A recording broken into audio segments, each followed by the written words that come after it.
Veç edhe një element që kjo mos puna e kryetorit, siç e thënë ju Albani Hyseni, po përveç mos punës në çush e di, bile nëse s'gaboj kemi pas artikull këtë në Nacionale, dega e Partisë Demokratike të Kosovës në Gjilan ka dorëzuar në prokurorinë speciale me gjosni padia, diçka e tillë për disa projekte në Gjilan. Më nësh më na tregu pak a shumë për çka bëhet fjala dhe a kopin këtë periudhën e bashkëqeverisë sa janë veç pas prishjes të koalicionit. Për çka bëhet fjalë? Jo, flitet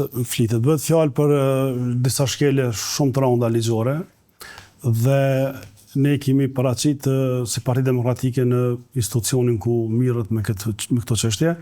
Bëjmë periudhën 2 vjeçarit fundit, e para ka të bëj kallëzimi penal i parë ka të bëj me numrin e jashtëzakonshëm të punësumëve që ka bërë në Gjilan, në administratë, në mënyrë të jashtëligjshme, janë 102 zyrtarë. Kontrata në vepër, është kundërshtim plot me zotimin e tina, i cili delte në fushatën e kalume, i thojtë Lutfi Aziri që i ki 52 punësum vepër, po këj buni 102, këj e dy fyshaj, dhe kjo është shkelje që... E të dokumentume që janë 102? Unë i kom paracitë dhe i kom edhe me vete listën e të punësumve që janë 102. Me kontrol mbi vepër? Po, për te kësaj, po flas të kallëzimi parë penal që nga dorëzu, është edhe punësimi i 40 mjekëve me kontrata të ndryshme. Njëra prej tyre është blerja e shërbimeve përmes tenderit me Kosova Medi, një kompani e cila ofron shërbime mjekësore, që këtë është në rregull nëse ka qenë nevojë për me e plotësu stafin e sistemit qendror në Gjilan për me ofruar shërbime më të mira qytetarëve, pacientëve sigurisht, po ja ka ndodhur jo për këtë qëllim, po ka ndodhur për miratu njerëzit të cilët në konkurse të rregullta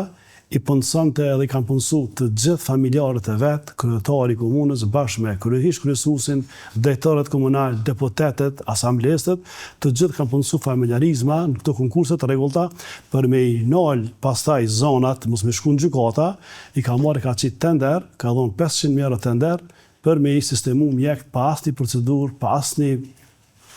kriter, i ka marrë ka sistemu për me bleheshtjen. Domethënë, është numër ekstrem, e ka dëmtu buxhetin e komunal jashtëzakonisht shumë, unë kam dëshmi të rëti këna paraqitur edhe në prokurori, për çdo vit komuna e Gjilanit ka pagu 700.000 euro vjetore pagat të jashtëligjshme për miratu familjarët e vet. Kjo është humbje shumë e madhe e Gjilanit. Që i bie për 2 vite dikon mbi 1 milion euro. Për 2 vite janë mbi 1.4 milion euro vetëm kontratat punësumëve këtë farë forme. Padia e dytë, apo kallëzimi i dytë penal, ka të bëjë me të gjetur atë auditorit të përgjithshëm kombëtar në komunën e Gjilanit për vitin